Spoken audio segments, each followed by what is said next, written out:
श्री वृंदावन संसारातीत हैं, संसार से बाहर है श्री वृंदावन, संसार नहीं है, ये भूखंड नहीं है।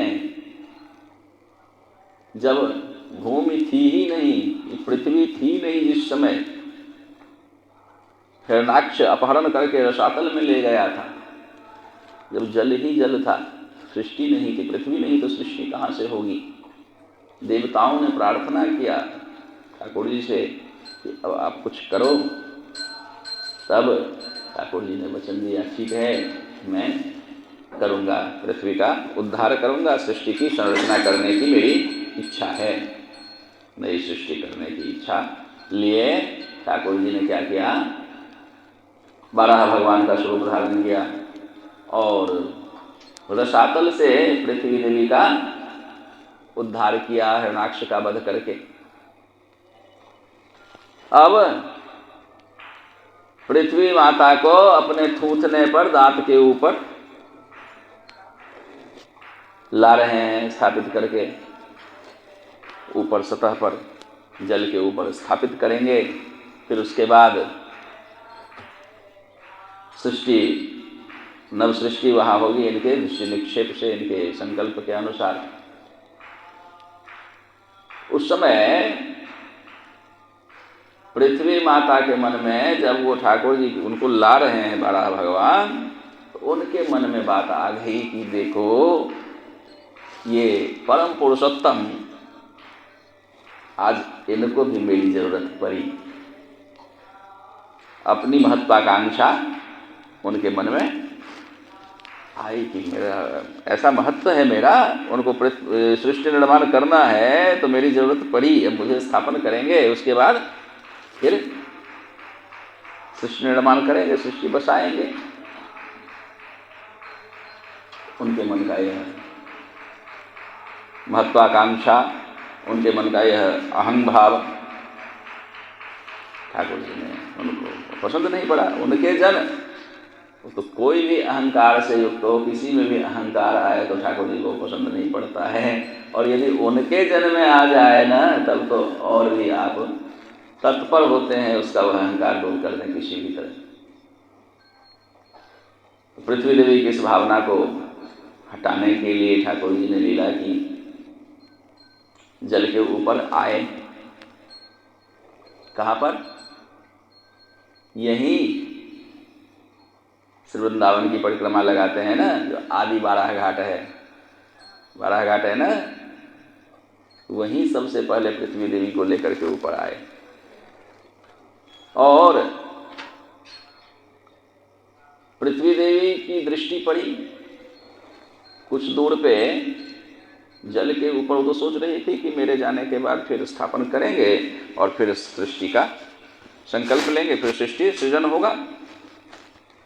लेकिन वहाँ ऊपर आते ही उनकी दृष्टि पड़ी कहाँ? एक बड़ा ही उज्ज्वल, परम रमणीय, अपनी ही आभा से दसों दिशाओं को प्रकाशित कर रहा है एक द्वीप। तरह तरह के वृक्ष हैं उस पर, बड़े हरियाली छाई हुई है। प्रकृति का समस्त सौंदर्य वहाँ भरा हुआ है, अप्राकृतिक सौंदर्य भरा हुआ है। भौरे गुंजार कर रहे हैं, मोर नृत्य कर रहा है, बंदर उछल रहे हैं। क्या अद्भुत सौंदर्य वहाँ का, मन मोहित कर रहा। दर्शन करने मात्र से ही मुग्ध हो गई देख करके, और बड़ी विचलित हो गई। ये क्या देख रही मैं? अभी तो मुझे स्थापन भी नहीं किया इन्होंने, सृष्टि निर्माण तो बाद की बात है, तो फिर ये कहाँ से, ये क्या है? तो जब उत्कंठा बढ़ी, ठाकुर जी से उन्होंने पूछा कि नाथ, अभी तो आपने मुझे लाया है, स्थापित भी नहीं किया है, ये मैं क्या देख रही हूँ? ये कौन सी सृष्टि है, ये कौन सी प्रकृति है, क्या है यह? इतना आकर्षक, इतना मनोरम, इतना मनोहारी, ऐसा सुरम्य यह द्वीप। श्री बारह भगवान ने हंसकर कहा, देवी यह मेरा निज धाम श्री वृंदावन है जो तुम देख रही हो, और इनके लिए तुम्हारी आवश्यकता नहीं होती है। ये नित्य हैं, सनातन है, शाश्वत है। इदं वृंदावनमरण्यम मम धामैव केवलम।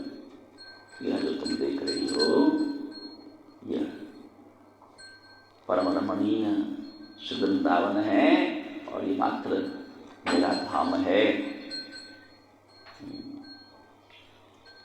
अर्थात इससे स्पष्ट होता है कि यह श्री वृंदावन, यह ब्रजमंडल भूखंड नहीं है, भूभाग नहीं है। हमें यदि भूखंड प्रतीक होता है, भूभाग प्रतीक होता है, संसार जैसा दिखता है, संसार जैसा हमें यहाँ अनुभव होता है, उसका कारण हम स्वयं हैं। हमने अपने मन मस्तिष्क में, अपनी बुद्धि, अपनी दृष्टि में, अपनी सोच, अपनी भावना में इस प्रकार संसार को बसा रखा है कि वह समय संसार ही प्रतीत होता है सब जगह। जन्म जन्म से जो हम संसार में पड़े रहे ना, हमने अपने को संसारी मान लिया है और इसलिए यहाँ होते हुए भी संसार से बाहर हैं। हम वृंदावन में होने से संसार से बाहर हो चुके हैं, संसार में है नहीं, किंतु हमारे अंदर संसार बसा हुआ है। हमारी सोच में, हमारे मन में जो संसार बसा हुआ है, जिसके कारण हम यहाँ भी संसार का ही अनुभव कर रहे हैं। और इसी संसार का जो अनुभव हमारे अंदर में भरा हुआ है, जिसके कारण श्री वृंदावन की दिव्यता का अनुभव नहीं हो पा रहा। ऊधो मन न भयो दस बीस, एक हो तो सो गयो श्याम शंकाए ते ध्याओ ईश। इस मन का स्वभाव है ऐसा, ये एक बार में एक ही तरफ लगता है, एक बार में एक ही काम कर सकता है। मन से आप चाहें कि हम 2 काम करवा लें, हो नहीं सकता। कभी भी छोटा से छोटा काम हो, सुई में यदि धागा घुसाना है, एकदम छोटा काम है ना, लेकिन उस समय में यदि उसमें मन न देंगे, कहीं और मन है और चाहे वो काम हो जाए, नहीं होगा।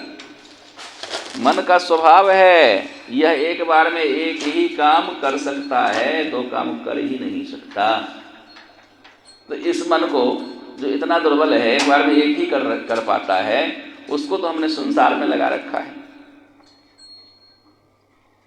फिर वृंदावन का अनुभव करे कैसे?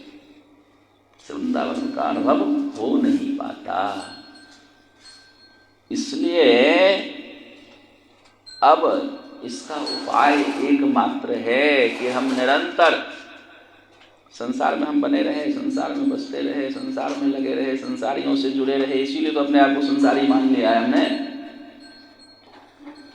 अब इस मान्यता को हटाने के लिए एकमात्र उपाय है कि वैसे ही निरंतर रूप से हम श्री वृंदावन के विषय में सोचते रहें, श्री वृंदावन के विषय में चर्चा करें, श्री वृंदावन के विषय में सुनते रहें। श्री वृंदावनीय नाम रूप लीला आदि को की चर्चा में हम सम्मिलित रहें। निरंतर हमारी सोच, हमारी भावना तदनुरूप हो जाए, वृंदावन भावित हो जाए हम, तब जाकर के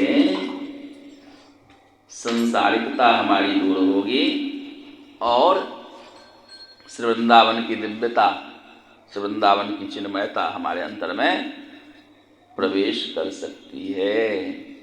इसी के लिए साधन होता है और इसी के लिए अष्टयाम सेवा का जो विधान किया गया। क्यों? इसीलिए 8 पहर, 8 पहर मतलब 24 घंटा, 8 पहर हम श्री प्रिया प्रियतम की मधुर लीला स्मृति में लगे रहें, सेवा के द्वारा उनसे हम जुड़े रहें। तो इस जुड़ाव के कारण, इस निरंतरता के कारण धीरे धीरे हमारी संसारिकता दूर हो जाएगी और हृदय में चिन्मयता प्रवेश करेगी। हम चिन्मय हो जाएंगे और जब स्वयं हम चिन्मय होंगे, चिन्मय तो हम हैं ही हैं, जीव मात्र चिन्मय है ना, चेतन अमल सहज सुख राशि। हम चिन्मय हैं, चेतन हैं, सतत आनंद ही आनंदमय हमारा स्वरूप है। किंतु यह जो संसारिकता का भ्रम प्रवेश कर गया, जिसके कारण हम संसार में तो आनंद है नहीं, वहाँ क्या है, दुखालय है, तो वहाँ दुख ही दुख है। तो उस दुख को हम अपने ऊपर अनुभव करते हैं, अपने आप में अनुभव करते हैं निरंतर, हर प्रकार से।